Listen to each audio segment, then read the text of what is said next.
All right, already 9 chapters into Allan Stratton's The Dogs. I peek through the hole in the barn wall and stare at the house. Dad couldn't have stalked us here already. Oh yeah, when we split, he might have been parked around the corner, or hired a detective, or slipped a GPS tracker under Mom's car at the mall or at work. No, I'm just scaring myself. Dad's far away, all lonely and missing me, not knowing where I am. Maybe. I just have to go inside and prove it. Don't be stupid. Remember those movies where the babysitter hears something in the attic and checks it out? Everyone always says, "That's crazy. Who'd ever do that?" This is different. If there's nobody there, I won't have to scare Mom for nothing. And if it is Dad, well, then I can warn Mom. I have a phone, after all. Besides, I'm not in danger. He'd never do anything to me. He did. Not much, and hardly ever, and maybe I dreamed it. Anyway, I have to do this for Mom. I walk into the house, eyes forward, shoulders back, like I'm not afraid of anything. I open the door and back door and step inside. "Hello?" I call out super loud. "Is anybody there?" Silence. "If anybody's there, I live here, okay? So I'm going to walk through the house now. If you're a thief or something, I'll be going up the living room stairs so you can run down from the big room and escape through the kitchen, and I won't even see you, okay?" Great, I sound like a dork. I go from the kitchen through the downstairs bathroom into Mom's room. I look under her bed, nobody. And in her closet, nobody. I stick my head into the living room, nobody. And stand at the foot of the stairs. "This is your last chance," I shout. "If you don't go now, maybe Mom will be here any minute, and I have a cell phone, so you better not try anything. I mean it, okay?" "Fine. Don't say I didn't warn you. Here I come." I climb the stairs, look in the small bedroom or bathroom. Nobody, and inspect nobody. I climb the stairs, look in the small bathroom. Nobody. And inspect my bedroom. Nobody. I pause at the door to the big room over the kitchen, and then throw it open. The room's empty. The trapdoor to the attic is sealed as always. The only thing left to check is the basement. I go back down to the kitchen. The door to the basement is open. Was it open when I came in? I can't remember. But hey, who'd leave the door open if they were trying to hide? The only way to know is to go down. I get a flashlight from the work drawer to the right of the sink. It's hardly a great weapon, but at least it's something if anyone tries to jump me. Also, I won't have to worry about the overhead light going out, like in the movies. I flick the light switch. Dad? Dad, are you down there? If you are, please let me know because you're scaring me. Also, because I want to see you. I've missed you. Silence.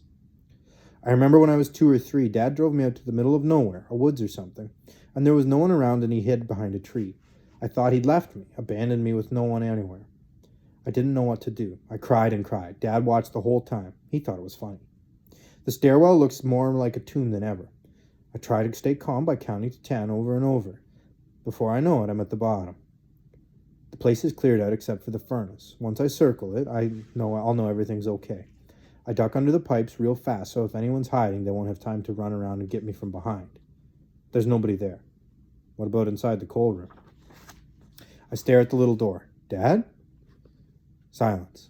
I turn on the flashlight, throw open the door, and jump back, like I'm expecting something to pop out. Nothing does.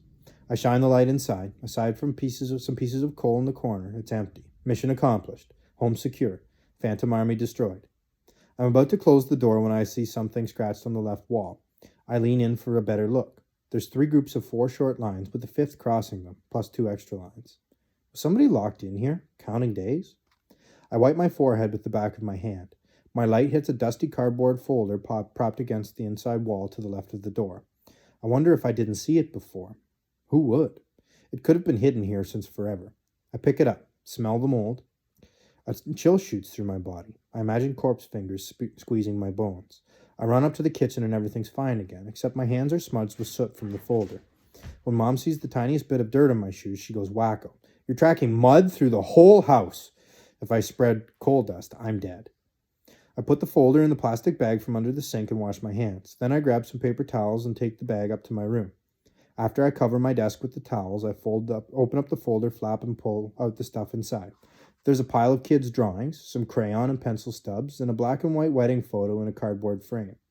The bride and groom have strange dead eyes. On the back, there's fancy handwriting.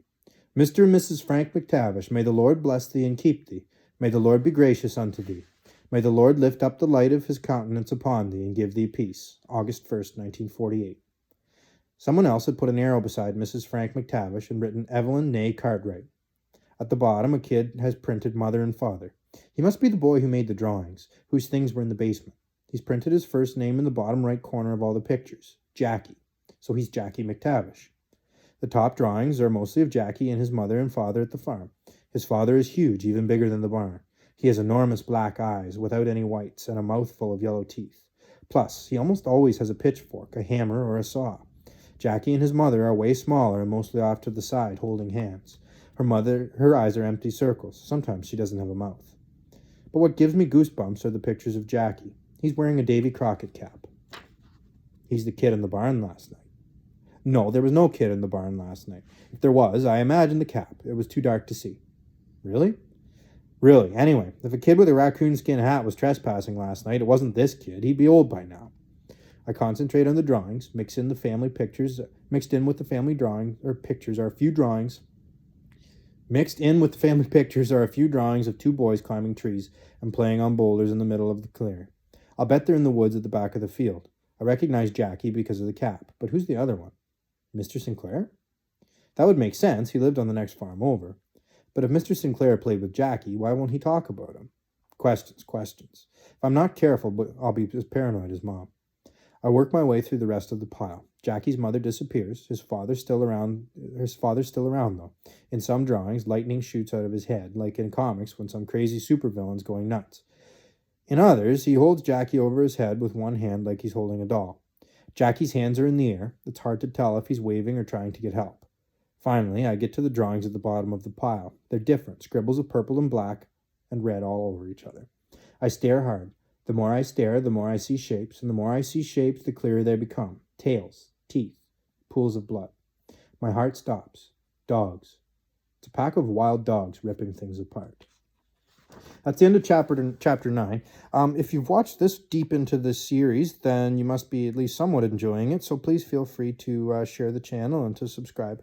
Thanks.